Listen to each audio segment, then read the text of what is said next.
That's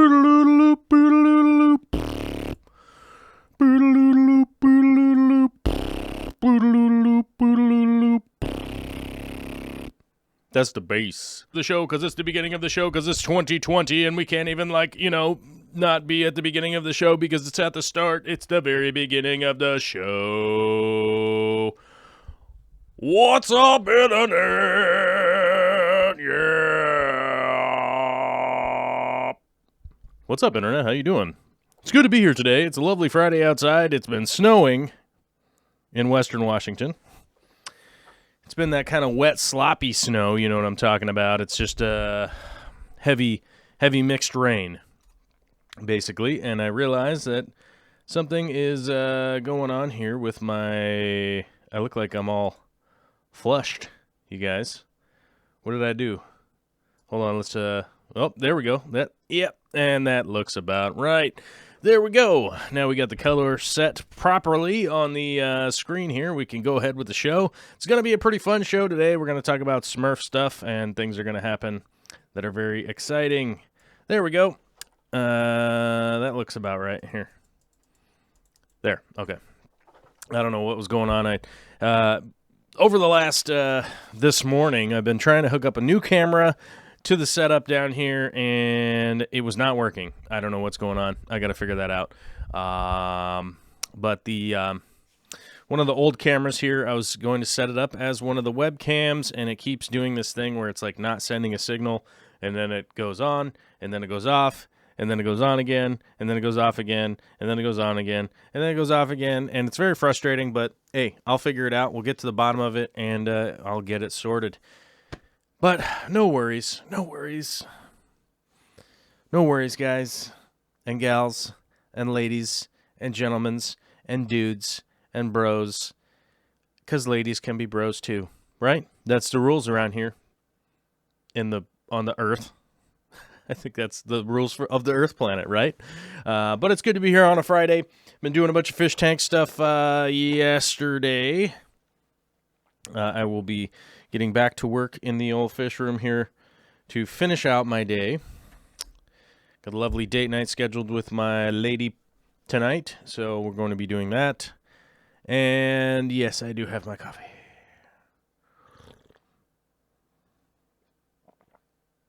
Oh, yes. I need my coffee, you guys. Still a little bit under the weather, so I do have my mute button in case I need to cough. And I will do my best to not blow out anybody's ears today. It's been about a week now with this crazy congestion. And I almost went to the doctor today, but I think I'm going to hold out for Monday because I feel like this might be the end of it. But if I'm still congested on Monday, today is literally 1 week of this weird congestion thing that I got from Olivia. And she had it going on for like 2 weeks, so... I feel like I'm on the end of it. I don't know. We'll see. I got the mute button, so I'll try not to blow out anybody's ears. Whew, we got a super chat right out the gate here from my man, your man, the man, Rumbust himself, the Swedish Crones of 2068, and that is exactly how many days I've been sober. 2,068 days sober. What's up? What up? What up with that? Ooh-wee. What up with that? Thank you very much. He's got the old school. He's bringing it back. The surprises, which you got to watch out for. Those surprises pop up every once in a while. And boy, howdy, I'm getting tired of this. Let me go over to my text here. I'm thinking I want to change the color of this text. Let's go with whatever this green is. Let's go with that today. Yeah, I'm digging that green. I wanted to change that color on that text for a while now, and I keep forgetting. And I'm going to remember during the show because that's how I roll. What up now? It's Friday. I see Stephen Law. I see Rumbus 54 Punchy James. I see Big D Smoke, Preston John, Bentley Pascal, Dave Friesen, Jake D 663, Lord Getface, the Zombie Drummer, Ricardo Santiago, Kim Sampson, scrolling, Ginger Graves with the green name. Ginger Graves, what a big supporter of the show for a long time. I want extra double shout out to Ginger Graves because she's just rad.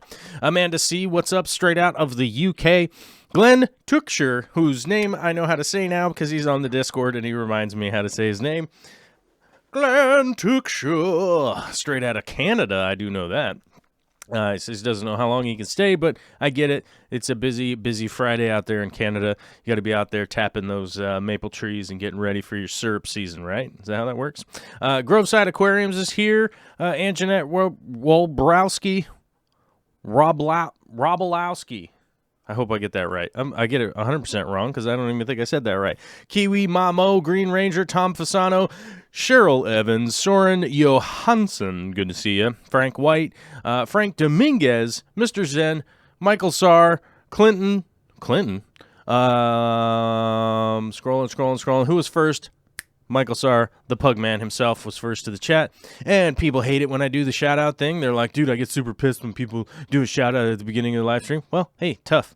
I like doing the shout-out because I like to say hi to as many people as I possibly can in a short amount of time. It is Friday, after all, so we might as well give some props to the peeps that are actually here. Okay, I think we're caught up with that. Today is Friday. We got the day night. I already talked about that. We got the fish room stuff. Yeah. Cool. All right. Today is the Friday show, which we go to the Patreon comments. That's where we go to our topics and stuff like that. On the Friday show, you will notice as I scroll through, we're actually live scrolling through what is on the Patreon community posts of the week. And I believe that is the last one right there. So Rumbust was the last one from last week. Hopefully we got his question answered and questioned, right? Hey, so why not? But we got the old Rumbust post from last week. I hope we got that handled. I did have some discussions with a few people about possibly cruising from Copenhagen up to Stockholm. That might happen. I'm going to say right now a 40% chance of that happening, which isn't a coin flip. It's a little bit less than a coin flip, and the big reason for that is the big trip of the year is going to be Interzoo. I'm going to be going all the way to Germany for the big we got that big aquarium convention that's once every 2 years. That is this year, 2020, going to Germany for Interzoo. So I am kind of focusing on making sure that is going to be handled precipitously or whatever. I don't know. Is that the right word? I feel like the settings on this camera are different from scene to scene. So there we go. Don't look like I'm all red now anymore.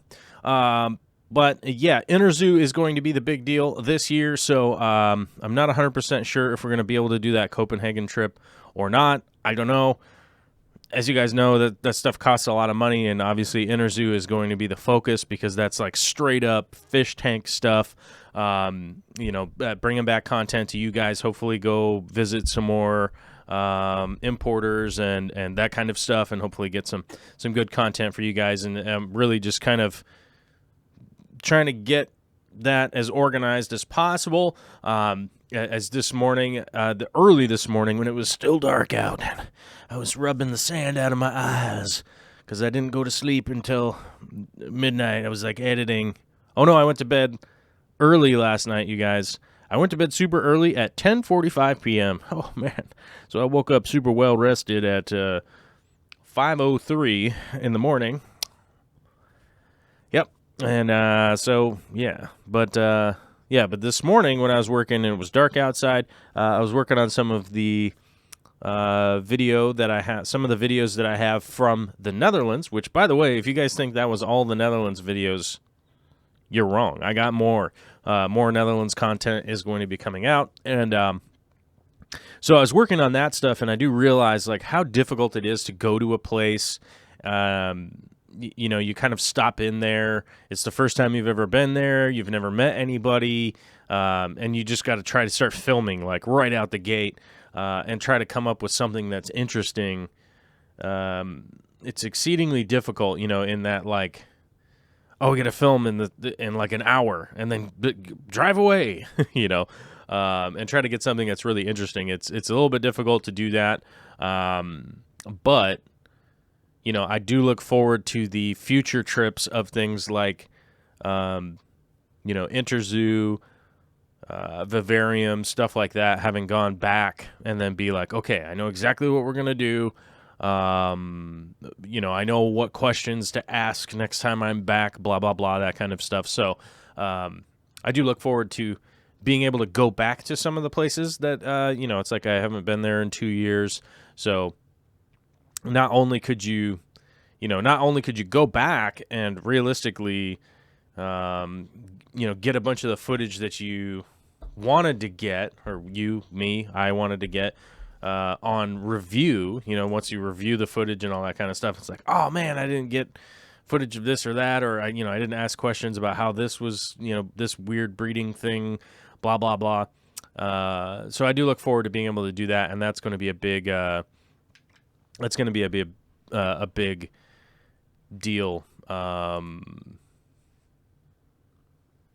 a big deal moving forward.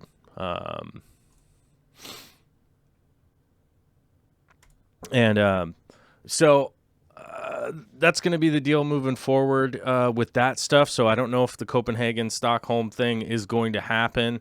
I really don't know. I don't know if that stuff's going to happen or not. So we'll see what's up.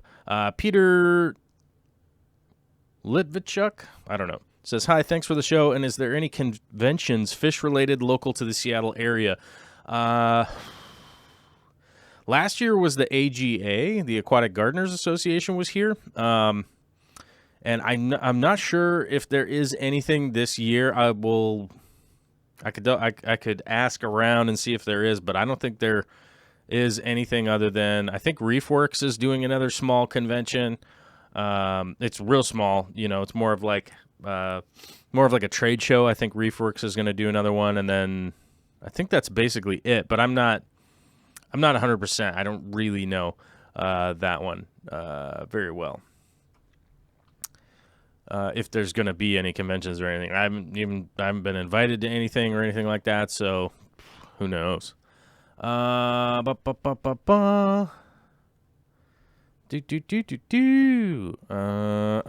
cool. Yeah. All right, I think I'm sort of caught up with the chat. Most everybody's just saying hi. That kind of jazz. Dakota Davies says, first live stream I've made it to in a long time. Hey, Dakota, it's good to see you. Thanks for coming back. See what happens?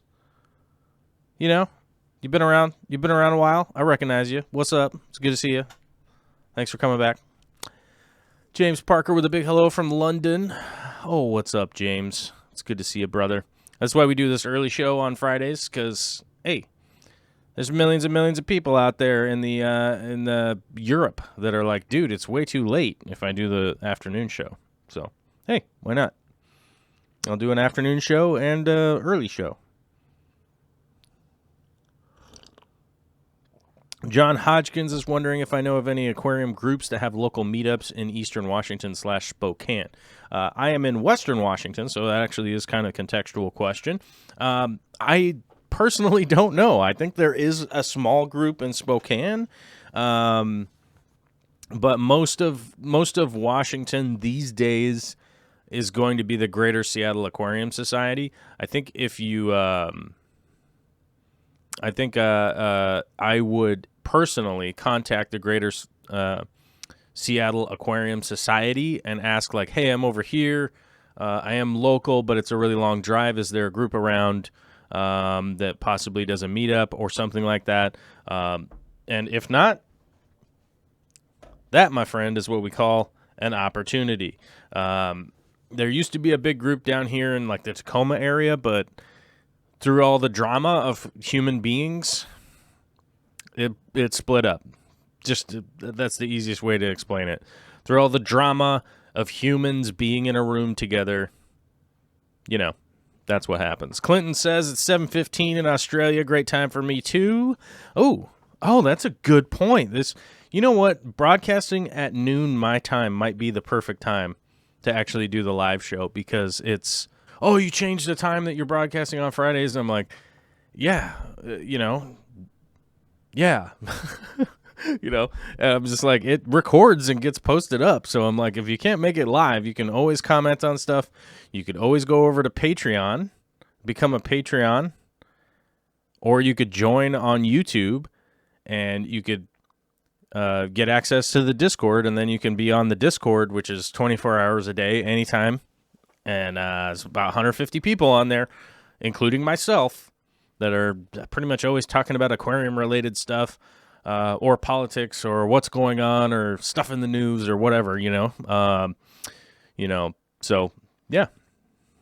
If that's, if you're like somebody that works a graveyard shift, and you're like, there's never anything for me, well, you could become a member and join up on the Discord. And there's a reality of it that, like, there's a reality of it that,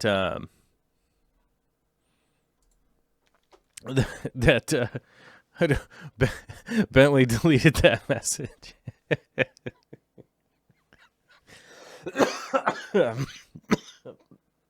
Sorry, I'm laughing at that.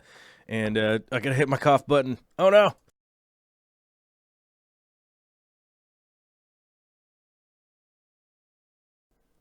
Excuse me. Sorry. I guess laughing is not good for this congestion, because I'll start coughing. Oh, but there's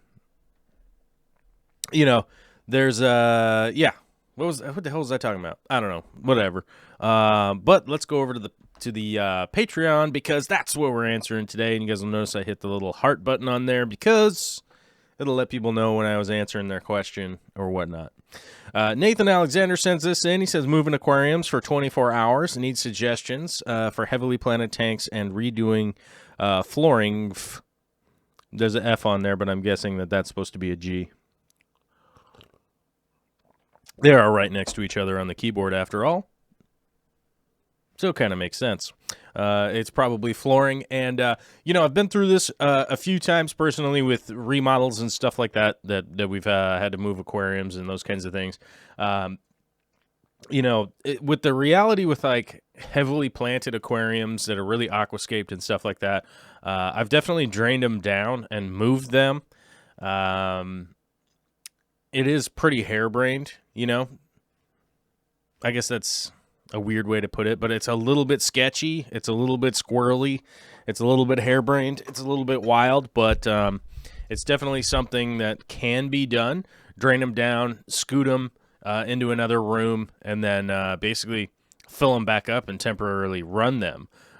Because, this isn't necessarily moving aquariums like you're moving across the country or anything like that. This is basically just moving them so you can redo the flooring and then basically put them back, is what I'm assuming. So just to temporarily move them like that. And, you could even just fill it back up like 90% and put a sponge filter in there, or like a hang-on back filter or something. It's really not that big of a deal, especially with like a heavily planted aquarium. You're going to have a lot of bacteria on the plants and everything, going to be pretty healthy. So I'm never really that concerned about moving a planted tank as much as a lot of other people are. I would not recommend personally to put your critters in a bucket with a heater. That is not a good idea. That's definitely not a great idea, so I wouldn't personally do that. That's how I killed all my crystal shrimp last time I was moving from building to building. I wasn't just moving them for like flooring or anything like that. But it really isn't that difficult if you drain a tank down and you got a couple of hombres, including yourself or whatever. If you drain it down, you can actually just move it while it's on the stand. You kind of just pick it up and then just kind of walk it along, and then just set it in another room. put some water in it, fill it back up. You might even only have to fill it up like 50% or something. And with flooring, flooring goes pretty quickly. There's no real chemical time or anything like that with flooring. But if you're really sure that you'll be able to, get it done in one day and not really have anything hold you back, and you just make sure you're not going to run into any real problems where you're like waiting on flooring pieces or anything like that. You can get the flooring put in. You don't really have any cure time. And yeah, so you wouldn't really have to worry about chemical or anything like that. But I would just scoot them out, fill them up in another room a little bit, let, everybody just chill in there, and go that route. Speaking of Glenn Tookshire, earlier, he actually sent this in on the Patreon on the 7th of January, which is 3 days ago. It says, today is a birthday of sorts. 2 years ago today, my angelfish came home from the store, although she was just a little duffer at the time. See, I don't know what a duffer is. I assume it just, I'm going to assume because of the context, it just means like little kid or something like that, right? It's probably a term of endearment, right? Oh my God, I clicked the wrong button. Oops. This was, let's go -8. There we go. All right. Yeah, so congratulations on basically getting an angelfish and bringing them all the way to full grown 2 years ago. That's nice. I like to hear that. And it's nice to, it's a nice looking fish. It is a little bit out of focus though, guy. It's out of focus, my guy. It is a little bit blurry, but hey, I can't get mad at that. Right? I don't think I can. I don't think I can literally get mad at that. I'm not mad because Glenn's plants are doing so much better. He's always been good with the fish, but his plants are doing so much better than they were before, and I just love to see all that green in the background.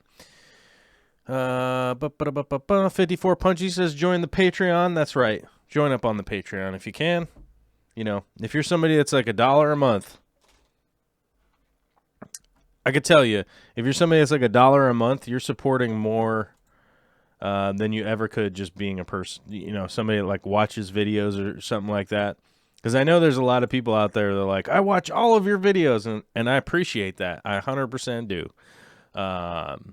But just the way that YouTube is now and stuff like that, it's like, YouTube's all about, being Google and keeping all the money.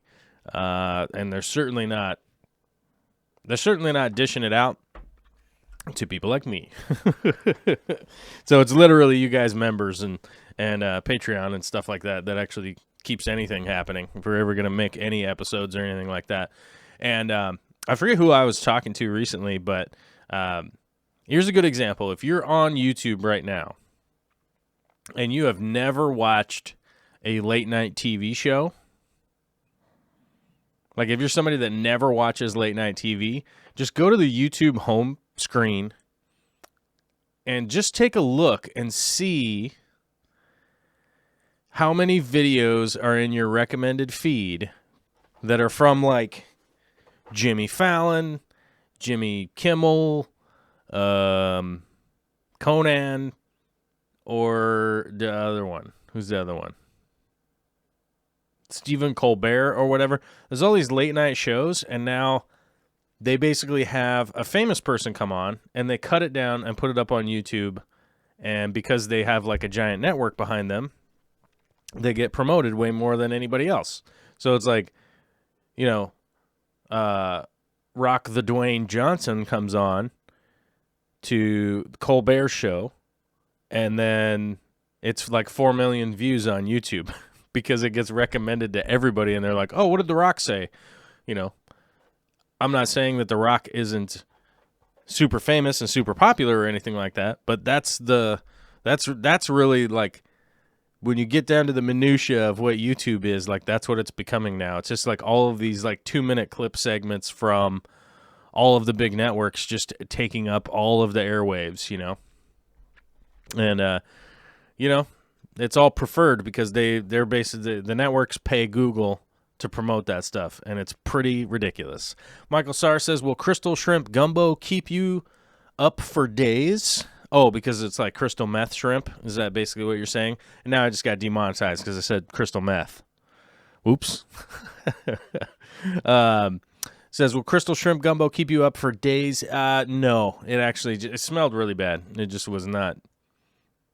All the plants in there were all hot and gross too, so it wasn't very good.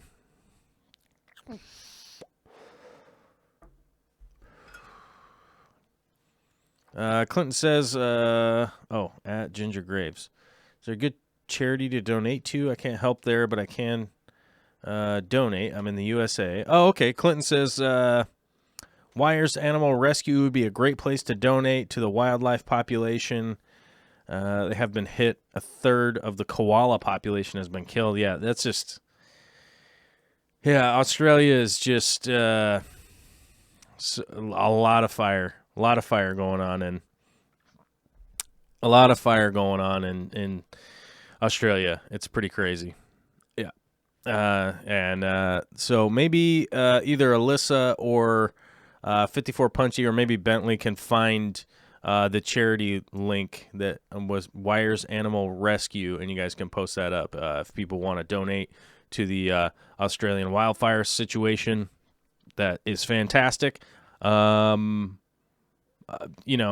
a famous story going on right now of a gal that was sending out nudes to fuel the Australian wildfire donation thing, and I'm not going to be doing any of that. I'm going to head it off at the pass. I'm not going to be doing any of that. Dylan Renke says celebrity YouTubers like Will Smith. Yes, like that famous YouTuber Will Smith. Yep.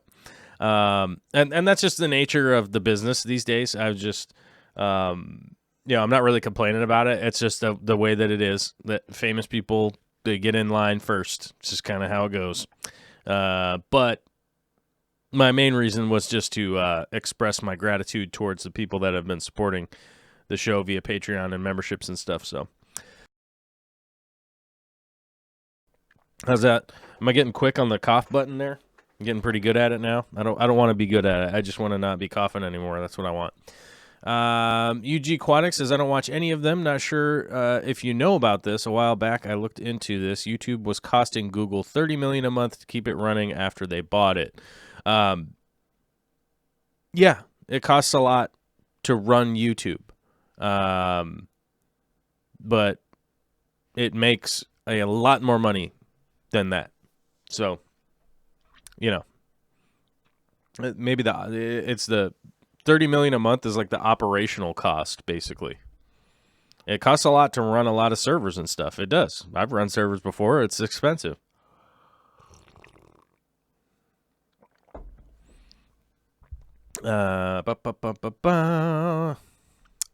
Let's see. Yeah, so we got the links for wires.org.au, wires.org, donate emergency fund. There we go. So we got those into the chat. If anybody wants to donate to the wildfires, fighting the wildfires in Australia, like donating to the fire, like, we must make the fire bigger. We must donate. That's not what I'm saying. What I'm saying is to help fight the wildfires, then you guys can totally do that if you like. Botio Loach gets 3-inch and eats snails at Greenwater. What was Greenwater asking about? Where'd that go? I don't know. I don't see Greenwater's question. Must be like way up there somewhere. Jerry X says, I learned from the gumbo story when temporarily housing my fish in a container and made sure I didn't make fish stew so they didn't die in vain. Yes, that 100%. So just if you guys are ever putting an animal of any kind, snails, shrimp, fish, frogs, whatever, just make sure that it's not a completely undersized container with a giant heater in it. It's not a great idea.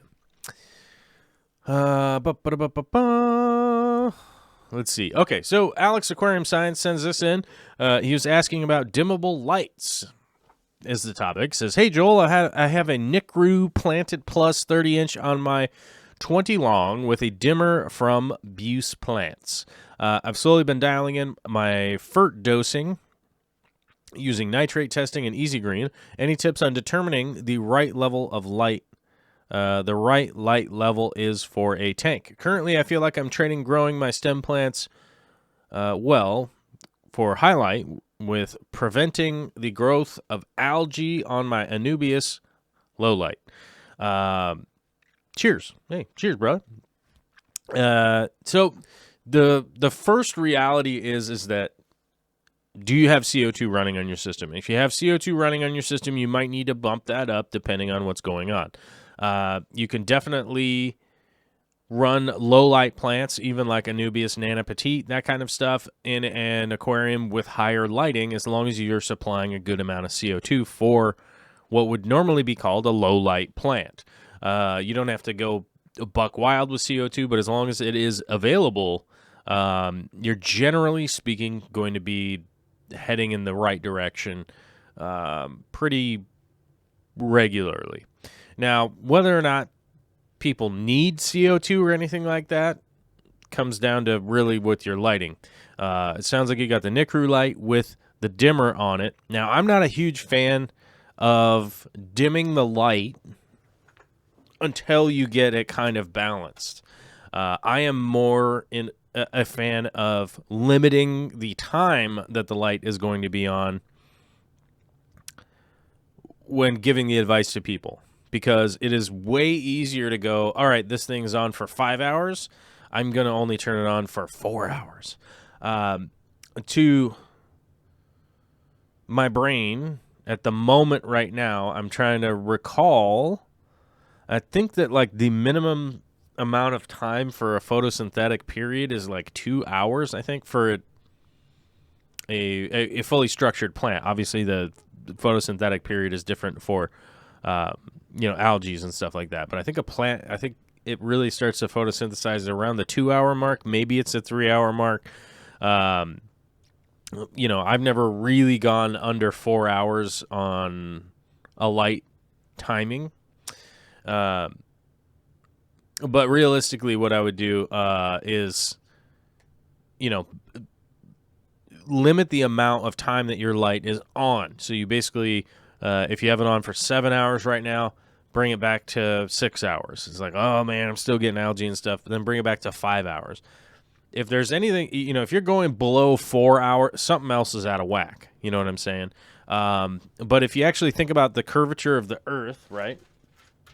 Unless you believe it's flat, and if you believe it's flat, then I don't really care. I don't want to talk to you. But if you think about the curvature of the Earth with the light moving around it, right? Let's use this as our sun. Obviously, this isn't to scale. With the light moving around it, there's only going to be this certain period of time right here, right, where the sun is in this range, that it's going to be direct light where most of the plants are. You have to think about the canopy that is around, aka trees and hills and stuff like that. And a lot of the plants are growing down in a pond down here, or a lake or a river or a stream or whatever. It's definitely going to be down at the bottom. There's really only this period of time where the sun is over the plant, hitting down there and actually going directly onto it. So oftentimes these plants are really only have a 4 to 5 hour period of time where it's actually going to get direct light. The rest of the time is pretty much ambient light. So the ambient light isn't doing that much for the plant, but that short period of time where it's going to get that, we're going to get that sun beaming directly in there is going to be not that long. So, one of the things we used to do is like 2 5-hour photo periods with a rest in the middle. Because, 7 hours off, 5 hours on, 7 hours off, 5 hours on, basically just going like that. And eventually you can do that. It's something that you could do. I don't recommend doing it in an aquarium. It is very difficult to balance it out. But it's definitely something that you can do in a hydroponic or aquaponic situation if you're like growing, say, basement tomatoes. It's a good way to... It's a good way to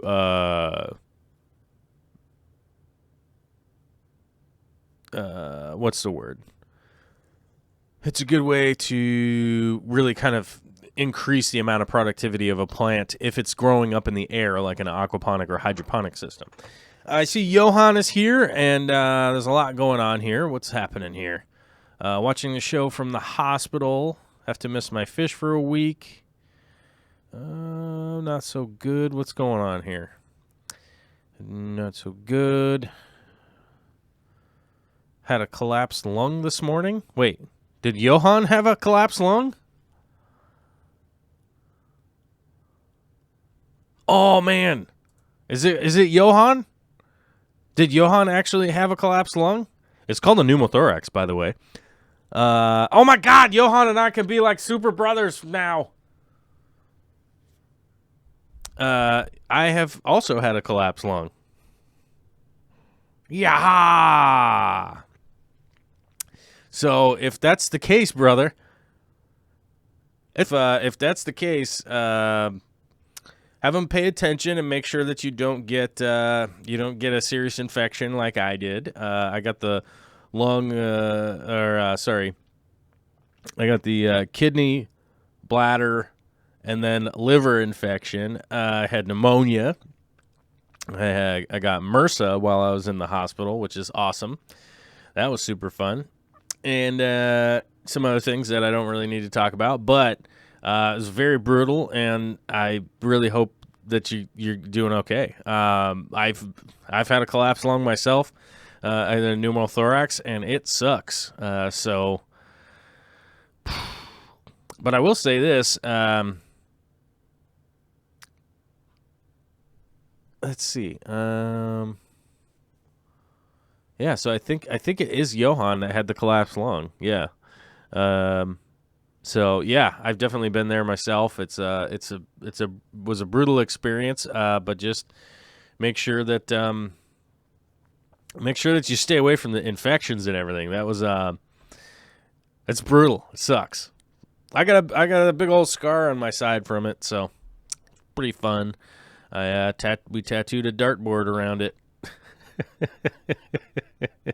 Yep, I'm that guy.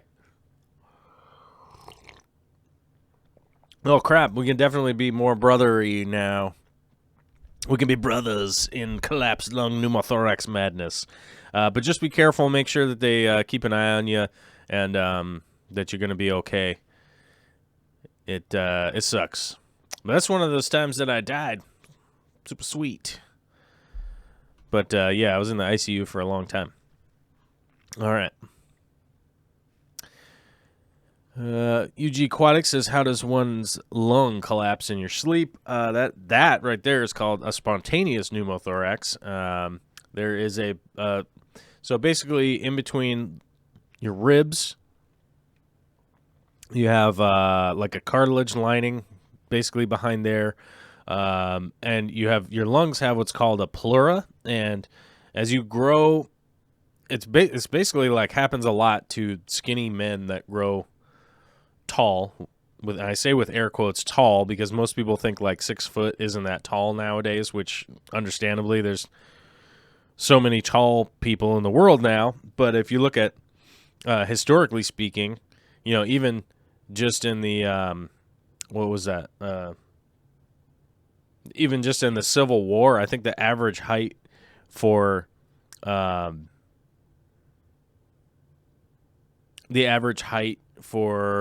soldiers during the Civil War, I think, was 5'5" or something like that.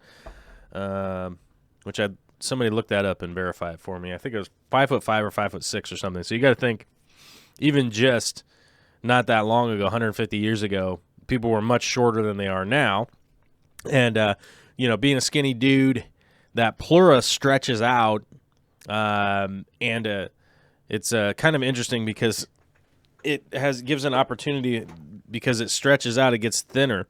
And one of the funny things is if you're a skinny dude that's a little bit tall, you got a good chance of some point in your life getting a collapsed lung. A little bit weird, but it's life. I'm not a doctor, so if you feel like you're having that problem, go to the hospital. Don't watch this show because I'm not doing any of that stuff. I'm not like diagnosing anybody.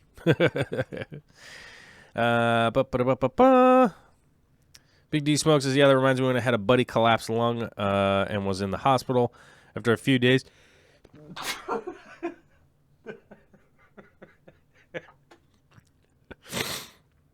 Whoa, I just sneezed while talking. How goofy was that? Uh-oh, it's coming back.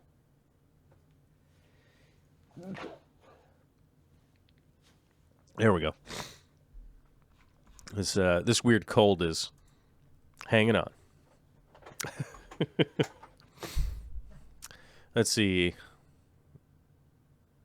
Okay, anyhow, let's get back to the show. I got totally sidebarred there and started sneezing. Bizarro. And living in bizarro world here. Oh, it's coming back.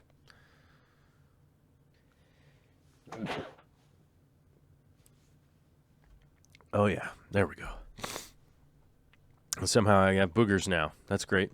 So weird. Sneezing. Coughing. Madness. Madness, my friends. But Short, Bald, and Preston sends this in. Oh, God.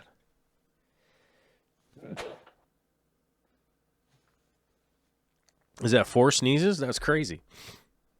Whoa. That's like 4 sneezes. Nuts.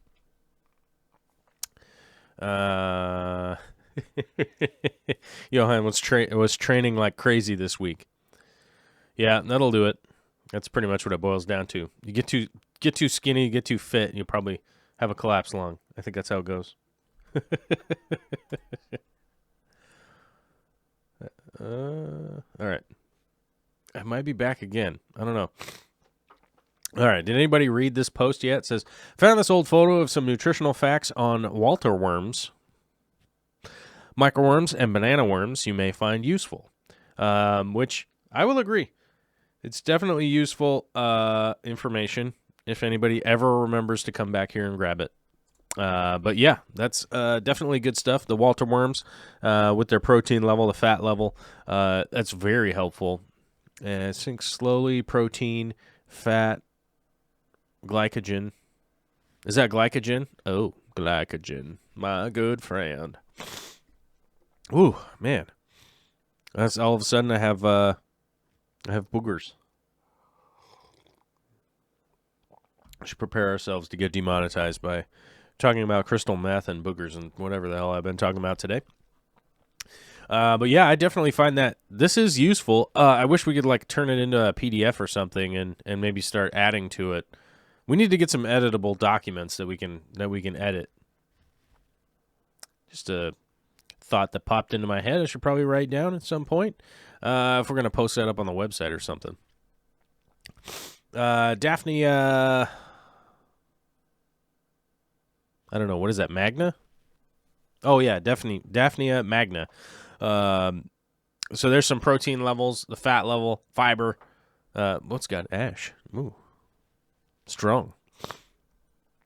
I love Daphnia. Is definitely one of my favorites, but you guys know I don't really have a Daphnia thing going on in my shop, so I don't have space for it.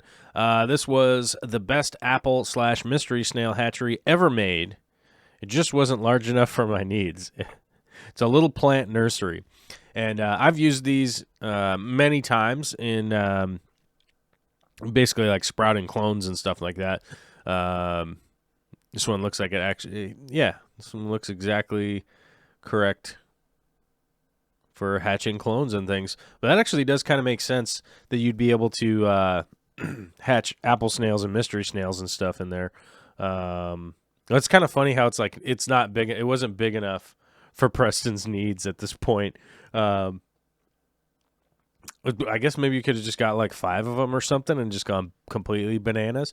But it looks like it has the heated mat under it and everything and the lid to keep humidity up, right? Preston purchased this at the 2019 Aquatic Gardeners Association as Limnophila heterophylla. But does it look like Limnophila sessiflora? I'm going to let you guys chime in. Does it look like that? I don't know. Does it look like sessiflora or heterophylla? To be brutally honest, it's difficult to kind of make an interpretation of what an ID on a plant is. Um,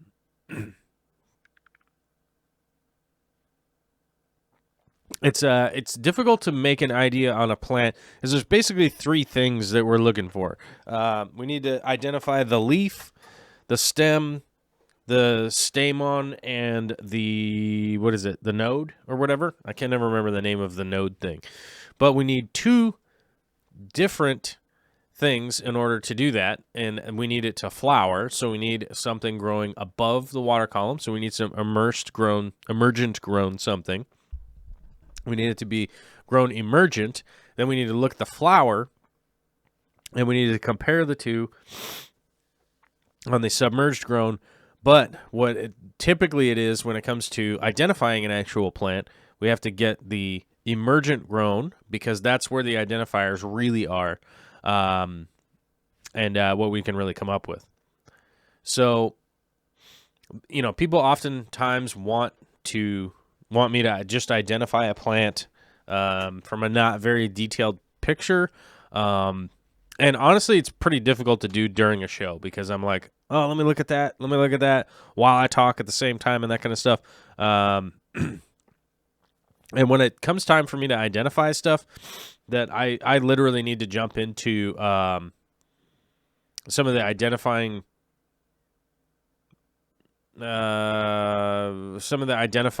information that we have online and start to compare and contrast and kind of figure out exactly what's going on. That's one of the issues that we have in the aquatic hobby. We just don't really have anybody paying to really identify stuff. And you guys will notice over the years, if you've been following the channel, I oftentimes will order, I'll get something from somewhere like a convention and then be like, I don't know, man, this is really growing a lot differently from what I would typically see as an identifier submerged. Basically what I got to do is I got to grow a plant emerge. I got to emerge it up into the air, let it grow, see how it flowers, see how it's dividing up above, and then get a good look at its pollinator, basically, and compare that to some of the documents that are online from whoever identified the plant. Oftentimes, it's like a black and white drawing. Because like one of the plants I was talking about just the other day. What was I talking about just the other day? It was Cryptocorini affinis. And a really cool plant. It was identified in 1939. So they didn't have like high-res digital cameras and stuff back then. So most of the scientific drawings are black and white drawings, and they give you just a real detailed up-close identifier, basically from the flower more often than not. Because it's real specific. It's just specific to a certain plant. So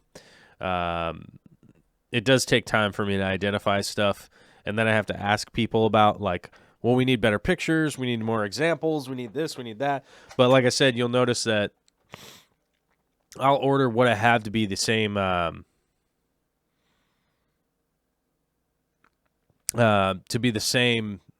what's it called? What's the word I'm looking for here? Oh, yeah, I'll have a plant. I'll end up ordering it from a couple other places to compare and contrast what people are identifying as a plant. Hopefully that kind of makes sense. I mean, I feel like it's really worth the $5 here and there to order a plant and then be like, is this really what's going on here? Because typically if you get something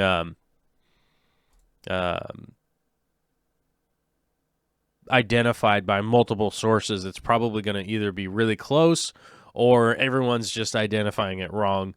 And then at least you just still be able to communicate what it is that you're talking about.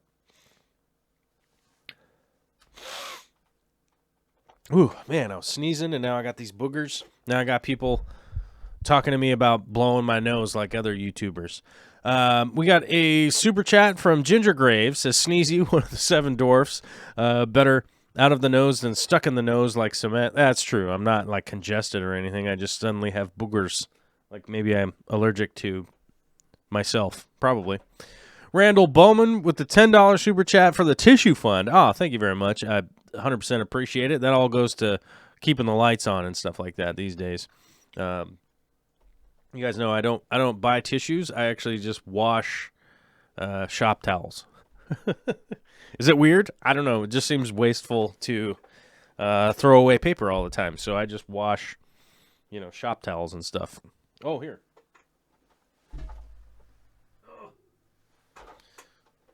This one's fish related. It's hanging off the ledge over there.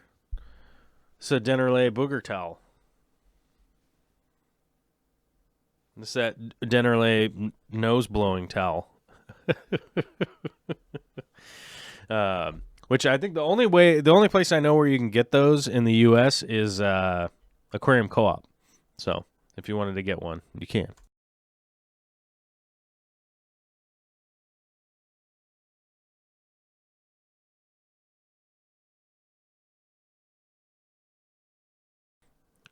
That was getting to a point where I did need to I did need to blow my nose. So, but Optimine says allergic to myself. Yes, I shall carry that quote to the end of days. Oops. Okay. Oh, we're up at the top. What's going on here? It's all scrolling weird. Okay. But did we hit the like button? I think I did. Did you all hit the like button? I don't know. I'm literally doing the show and I'm hitting the like button a whole bunch of times while I'm over here. So I guess you guys should be able to hit the like button, right? 34 likes, 83 people watching right now. That seems low, but maybe only 35 people like it. They're just like,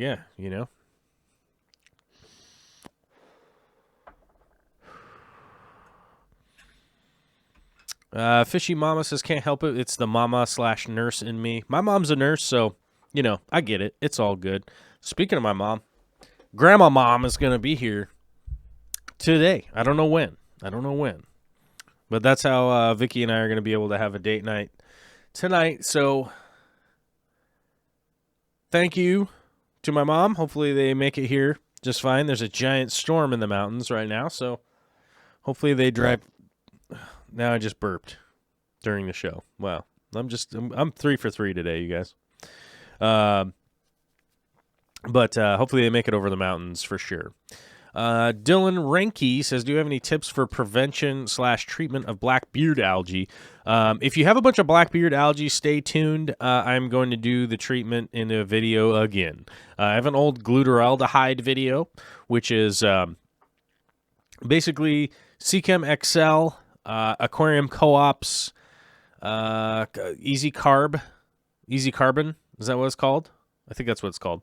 They all basically run off of glutaraldehyde, which I always say wrong. So anybody out there that's going to be a dick about it, yeah, I probably say it wrong. That's fine. I don't work at a glutaraldehyde factory, so whatever.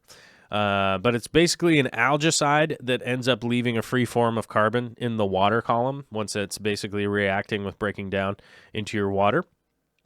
And one of the things that it works really well as an algicide for is blackbeard algae. But you do have to dose a lot more than it says on the bottle.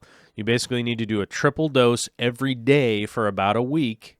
So I'm not going to tell you what the dosing is because whatever bottle you buy is going to have a different dose. But if you take that weekly dose, triple it, and dose it every day for a week, it will annihilate all of the blackbeard algae in your aquarium. It will turn pink and die. And when it's pink, all of your fish and everybody will eat it. For whatever weird reason. I don't know what the reason is for that. I'm sure someday I'll freak out and figure it out. Which does kind of bother me now that I actually just said that out loud. So I'll figure it out. Because it's probably going to bother me all weekend if I don't.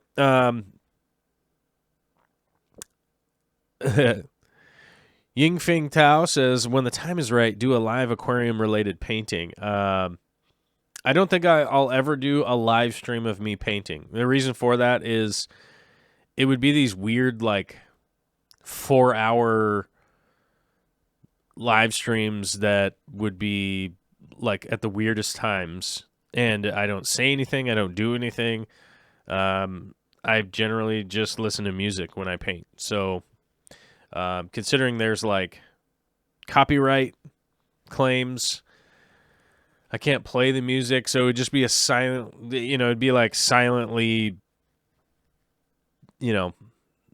watching me paint, which it might be entertaining to somebody. I don't know, but it just doesn't seem like it would be that entertaining.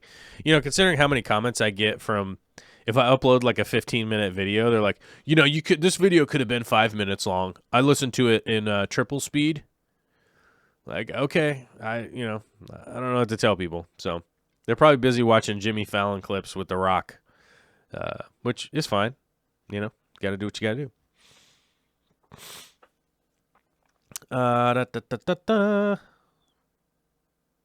Alyssa Bentley says, it's probably weird to do that since I, too, use towels to blow my nose and then wash them. It's probably weird. I don't know. I feel like it's just better for the environment, though, because we use that, like, what is that soap we use? It's the soap that you could drink. You could drink the water. You let it sit out for a little while, and you could drink it. I think it's mostly vinegar, I think is what we use. Ginger Grave says, I think using hydrogen peroxide is safer. Some people say that it was dangerous. I've done it a bunch of times. I used to do it in my crystal shrimp tanks. So, really expensive critters that are very sensitive to the water, and I've never had a problem with it. So, that personally, I've never had that problem. Somebody was asking a question, does easy carb work for green water? It's a possibility that you might have no carbon for your plants to uptake, and that adding easy carbon might clear up green water, but that wouldn't be my expectation. A lot of people go with the UV sterilizer. I personally don't. I do small 10% water changes daily until I can balance the tank back out and get rid of green water. Don't do a giant water change. Green water will come back worse. But mainly you just have an abundance of something that is allowing that green algae to bloom in the water column and continue going. Typically those things would be, in my experience, phosphorus is normally high when that happens. But people just have way too long of a light cycle that's way too intense normally when that's going on. Yeah. Jerry X says, I'm adding pressurized CO2 where I'm currently dosing glutaraldehyde. I'm tempted to continue with the glut alongside the CO2 for algae reduction, good or bad. I only use the glutaraldehyde as a treatment. I really only use it as a treatment, just like antibiotics, basically. I get that blackbeard algae outbreak. I battle it back. But one of the biggest things where blackbeard algae is going to show up is when you have really intense light hitting a surface that is losing, or that has some kind of freeform ion exchange happening to it. So it's either like a piece of driftwood that is, deteriorating and releasing into the water column, right? Or you have a substrate that is really fertilizer rich, basically from its ion exchange, and nothing growing above it, and you just have light beaming right on it. That's generally what's going on. Because you don't normally get blackbeard algae growing on, like, say, granite rocks and stuff like that. But the types of rocks that are breaking down or have the ability to pull cations from the water column, that's where you'll normally see blackbeard algae. So I reposition things, kind of move the direct light out of the way after having done the treatment. So,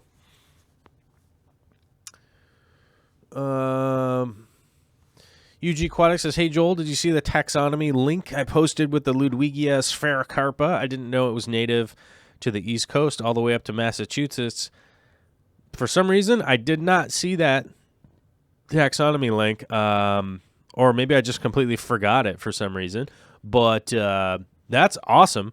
If Sphaerocarpa's on the East Coast, we need to go find some of it because I only have like 5 little nuggets of it right now, and I need some more.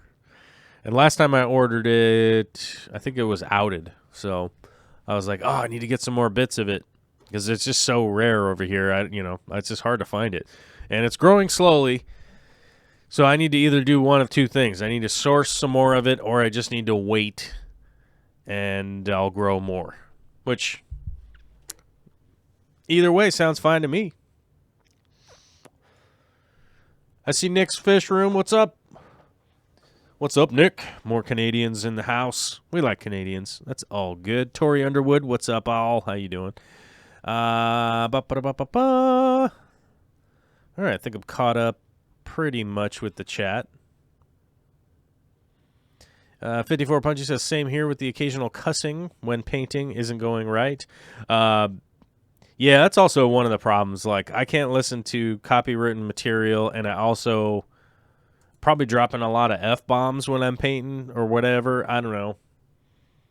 And I'm supposed to be family friendly, but I don't really have any sponsors anymore. It's just you guys. So, I don't know. Maybe I'll just lose my mind and go back to talking like I live on the street, like a homeless person. But who knows? We'll see. Maybe I'll take maybe I'll put up a poll.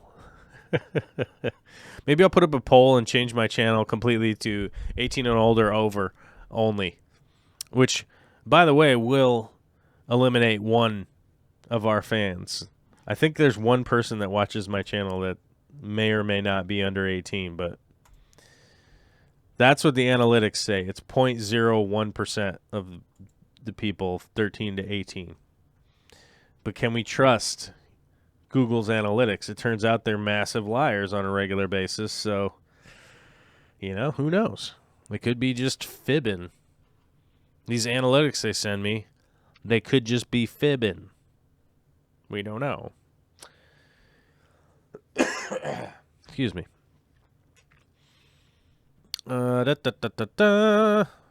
Just saw that one of my super red bristle noses is in a cave fanning eggs. That's always good. It's just one of those weird things. Like, I didn't realize how expensive the super red bristlenose were. So the other day, somebody had sent me a link, and I was like, man, those are more expensive than I thought they were. Short Bald and Preston sends this last post for the day. Found that sanding the inside of the brine shrimp hatcheries helps remove nearly all the eggs as it drains. I also have been having amazing results with hatching them without light. Now, here's the weird thing. I'm guessing that he's sanding the inside of the, 2-liter container. I don't know how he's doing it. I don't know. I'm confused by this post. I'm like, how are you sanding it? What's going on? I don't know, Preston. I'm confused. Hopefully you can make a Instagram post or something about it, and I'll see the moving pictures and be like, oh, I get it with my brain now. I get it with my brain parts. Dylan Ranke was asking is if I'm an artist full time. No, actually I'm not. I used to do a lot more art than I do now. Currently, I do a lot of construction and remodeling and repair and replace and stuff like that. Construction stuff. And I work a couple of days with the Aquarium Co-op. I work up in the warehouse there. Built all of the fish tank stands, built all the water systems, built all the racks, installed all of the tanks, blah, blah, blah, blah, blah, painted the whole place, So, yeah, that's, that's what I do.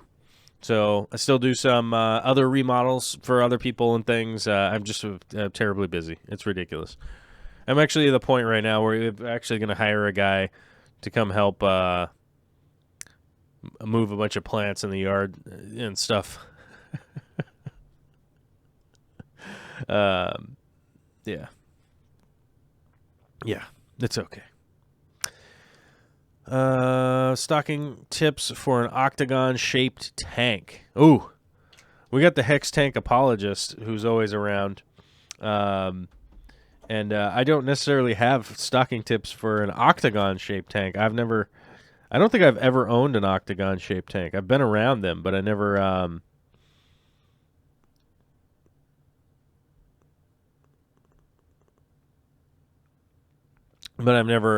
don't think I've ever stocked a hexagon tank or anything like that. But, pretty typical stuff. And just it really more depends on the size. There's not that many fish that would be mad about an octagon tank, right? Right? Basically, it just comes down to, how much swimming space they need and what size is the tank. Super Reds are way more expensive than brown, but they've fallen way down in price since I bought mine. Yeah, that's a good point. The Super Reds are dropping in price. I have definitely noticed that because what's people have been breeding them. People like me have been breeding them.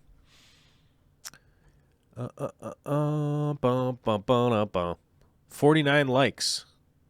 Ooh, and we got 90 viewers now. So I guess we're at about 50%. 50% of the people like the show. All right. Dylan Rinky's asking, do you like to grow any houseplants or just tropical plants in general? Yes, we have a bunch of houseplants and stuff like that. The garden, our garden's pretty extensive with our chickens and that kind of stuff. There will be a lot more coverage on the garden this year coming up. I think we've adapted well enough to our new baby that we will that we'll be able to film a lot more of that this year and give some people some good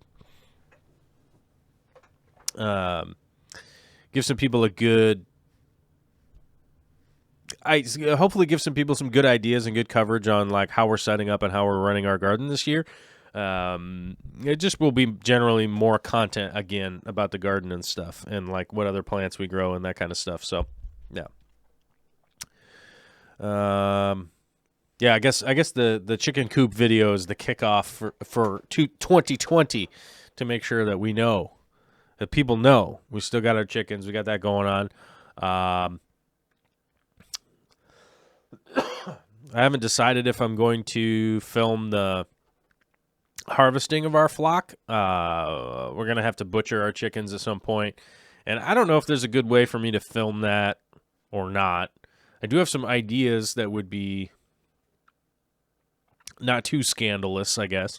But, we'll see. All right, I got to hit the cough button.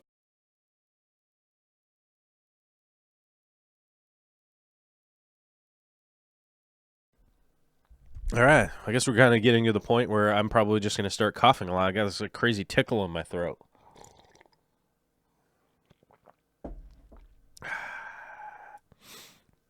Nick's Fish Room says, I like the garden, so can't really grow that much stuff in Canada, right?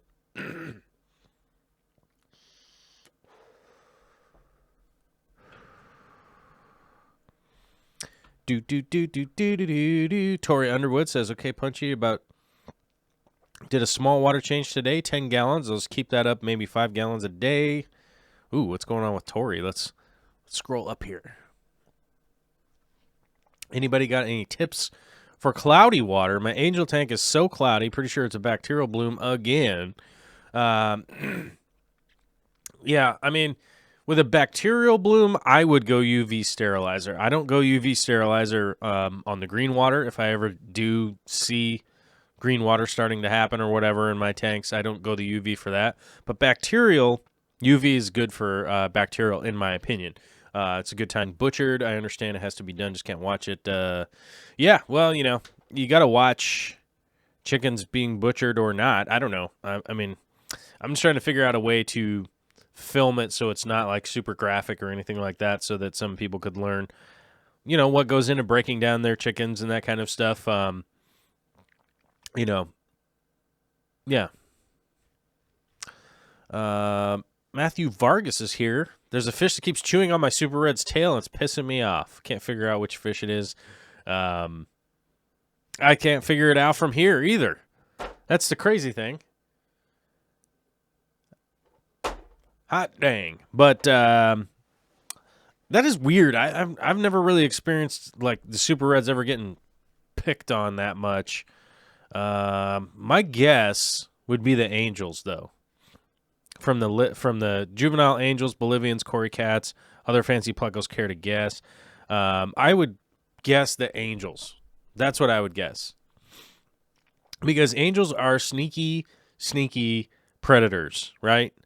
Angelfish, discus fish. It's something else that doesn't pop into my head right at the moment, but they are sneaky predators for sure. Like, you don't expect it out of them because they're just derping like, doop, doop, and then at night, all of a sudden they turn into the murder machine, and you don't know it because we're humans. We go to sleep, But they are predators, and, we definitely don't notice that from their day-to-day behavior. But I would guess, that would be my guess, is that it's the angels. The bristlenose probably come out at night, and the angels are like, what's up now? I'm going to bite your tail. They get super aggressive. Maybe they have eggs somewhere. Could be any of those things. But they become super predators, like, in the darkness, which is funny. But, yeah. Yeah, Vargas says, I can never catch them in the act. Seems like it's when the lights are out. Yeah, that's kind of what I was saying, is like they go into murder mode when it's dark out because they can sneak around and find stuff to eat.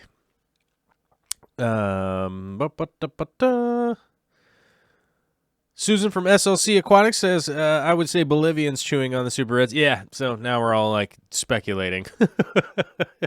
Yeah, it's hard to say. I mean, maybe you could move them to another tank or something like that, and then figure it out from there, I guess. I don't know. And somebody was asking about. Oh, yeah, how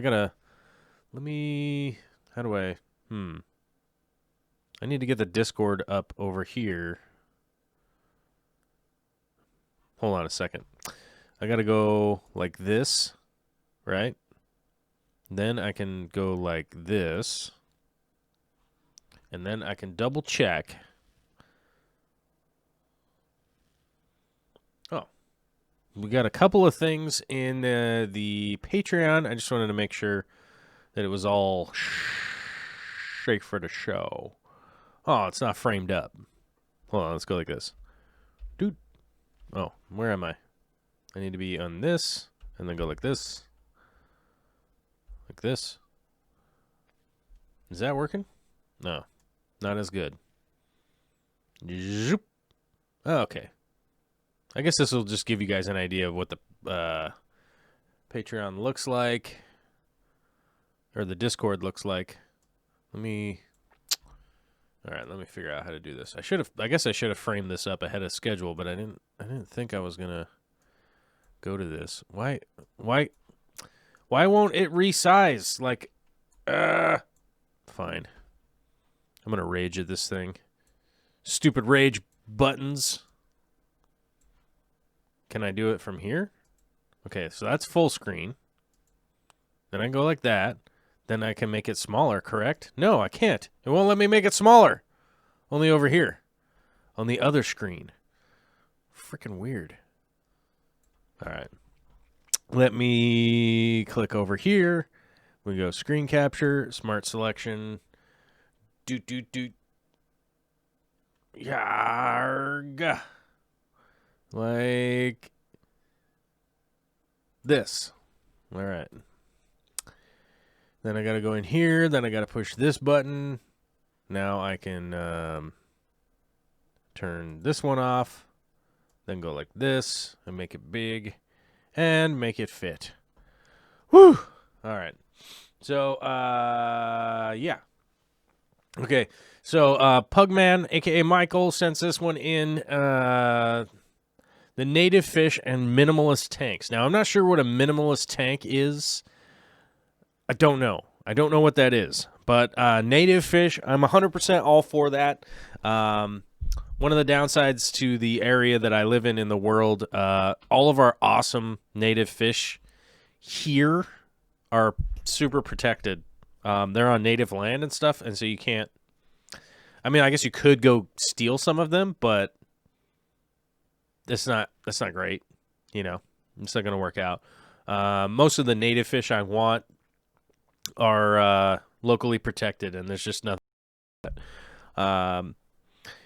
Species. Yeah, that's pretty much what I would go with. Personally, if I was going to go with some U.S. tanks, U.S. native tanks, I'd probably go with shiners and stuff like that for sure. Alex's Aquarium Science says, thanks for the reminder. I got my question in. Yes, I appreciate that. Preston John said, a show topic, great things to do with water change water. All right. We'll bust into that for a minute. And I need to get rid of minimize. There we go. Let's minimize that thing. So let's talk about great things to do with water change water. Now, my favorite thing to do is to get an IBC container, which is like a 330-gallon container that's typically used to ship all sorts of stuff, from chemicals to sugar, syrup sugar, and stuff like that. So you want to get one of the food grade ones that didn't have any chemical in it, and go that route, and then fill it up with whatever your water change water is, as long as it's not a saltwater tank. But if you got that freshwater, if you got a freshwater tanks and you're doing water change, so the wastewater that comes out of your tank, you want to put it into that container, and then boy howdy, you can use it for all sorts of stuff. Watering the garden is just watering your lawn, watering the garden, that kind of stuff. It's just number one in my book. First of all, it has a bunch of nutrient in it, so it's not depleted water like rainwater. It's got a lot of nutrients and stuff in it. Fish are pooping in there, right? So it's going to do really well for your, for your garden or your lawn. Whatever plant you throw it on is generally going to be fine with it and happy that you gave it to them. Washing your car is actually something you could do with it if you have enough pressure and that kind of stuff. You could drop a pump in there. Since it's already kind of wastewater and it's just going to go down the drain, you might as well wash your car with it. There's really not much that you could do. You could filter it and turn it into drinking water, but it is terribly difficult. There's definitely a lot of animals that you could give it to as drinking water. For instance, like the chickens. The chickens are fine with that water. It is not a problem for them to drink dirty old fish tank water. They're fine with that. Like I said, as long as there's no salt in it or anything, you're going to be fine. Pigs would be fine. Pigs would be fine with it as their drinking water. Probably not horses or cattle. But definitely chickens, pigs. What else am I thinking here? I don't know. Chickens and pigs would probably be where I would stick with. Dogs probably, but yeah, you probably don't want to feed it to dogs because dogs can get the blue-green algae in their gut and stuff like that. So, but there's quite a bit of stuff as far as gardening and all that kind of stuff goes with the fish tank water. But I don't ever send mine down the drain. I always just put mine back into my yard, basically. Yeah. Tori says, does anything with a UV light do that, or does it have to be specifically the thingamadoodle you buy? Yeah, I don't know the quick and easy answer for that. But a UV sterilizer is kind of a specific bulb, and I'm not sure if the UV light for reptiles does the same thing. That I don't know. But you could probably Google search that and see what's up. It needs to be one specifically made for aquariums, but you need to buy the right size for your aquarium, and also you need to get the flow through it correct for it to be effective. Yeah, that's, there actually are cheap UV aquarium sterilizers now that are being made from some Chinese company, and we've been testing some of them out. I think if you just like Amazon. Oh, that reminds me. Amazon's an affiliate, so if you click through a link, then it will give us money. Thank you, FTC. U V.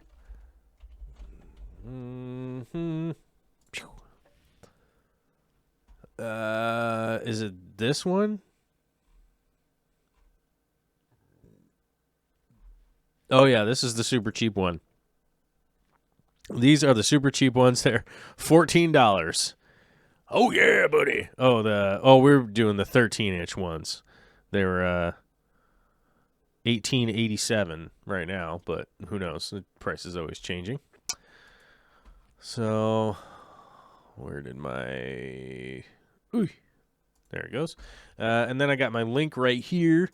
So yeah, per FTC violation, I have to tell you that if I post a link, Amazon is an affiliate. So if you go there and you buy a bunch of stuff, it gives us a kickback, basically just the advertising fee.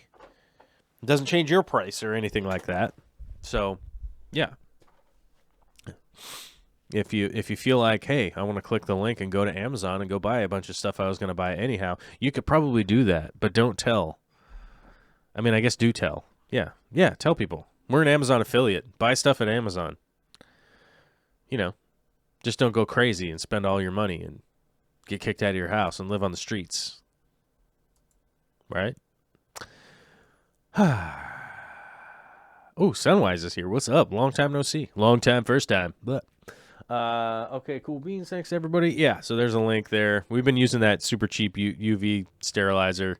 Works fine.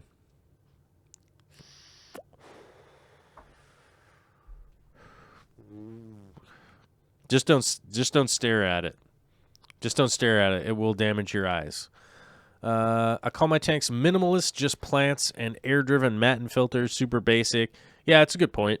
It's hard to say what a minimalist tank is supposed to be.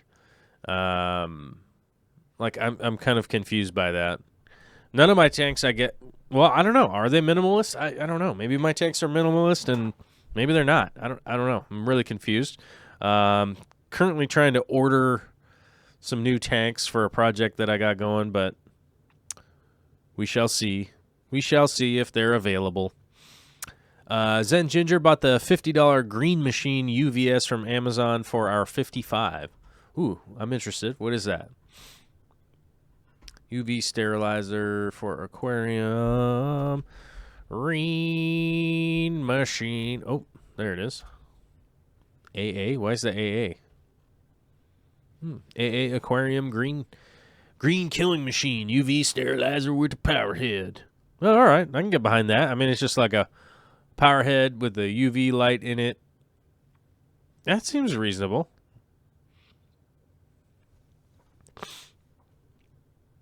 I'd actually be interested in this one. Up to 150 gallons, so that's pretty good. Can't complain with that. The Kudia internal green water. I wonder if anybody has used this one. I don't know. If you guys check this one out, let me know if anybody has used this one or not. Paste. Boosh. Somebody will have to let me know if they've ever used that one or not, but I forget how much. This one's like $30 to $50, which it's not great. It's not $0, but you know, I'm not sure how much things are supposed to cost anymore because it's the year 2020 and some stuff costs less than it did like 20 years ago. I mean, it's like the same thing, but some things cost more because it's supposed to raise in price, right? I don't know. Ooh, there's a filter I've never used before, the Grec CBG 800 5-watt UV sterilizer hang-on back filter, 20 to 50 gallon, 200 gallons per hour. Well, this is cool. It's kind of slightly interested in this one. I don't know if anybody else has used this either. I might just order one of these just to give it a try and see what it's like. Maybe I'll use it on my quarantine tank or something, but I don't know if the quality's there. That's really my question. 108 reviews? Whew. I wonder if they're all fake. Yeah, who knows? They probably are. They're probably all fake. Here's a quick question for you guys. Has anybody utilized a deep pour epoxy resin, crystal clear liquid glass, 2 to 4 inches plus one at a time for live edge and river tables? So the 2-part epoxy that I use, they've actually released some newer tech. Some newer tech behind it to actually do some deep pours. So I'm going to be ordering some of that, and should be interesting videos coming up in regards to what I'm going to get up to with those. It'll be pretty exciting, right? Let's see. All right. I think we're at the point where I have to go to the bathroom. So, hey, we're an hour and a half in. We didn't get any new patrons today. Nope. No, let me check. Nope. Whoop. I pushed the wrong button. Yep. Okay. Nope. All right. No new patrons today. So don't need to say thanks to anybody for that. No new members on YouTube, so I don't need to say thanks to anybody for that, except for the existing members. Thank you very much. We only hit 66 likes, but our super chatters of the day, Rum Bust, Ginger Graves, and Randall Bowman. Big shout out to y'all for helping to support the show today with your super chats, because, hey, every little bit counts, and probably got demonetized anyhow because I was talking about whatever, crystal meth and whatever.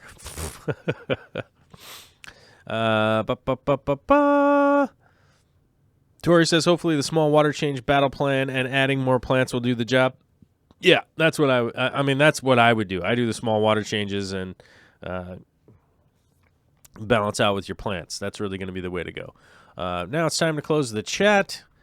I don't know what's going on. I don't even know how to quit this in the stream anymore. I'm not 100% sure. I'm just going to click this button. Oh, I clicked the wrong button.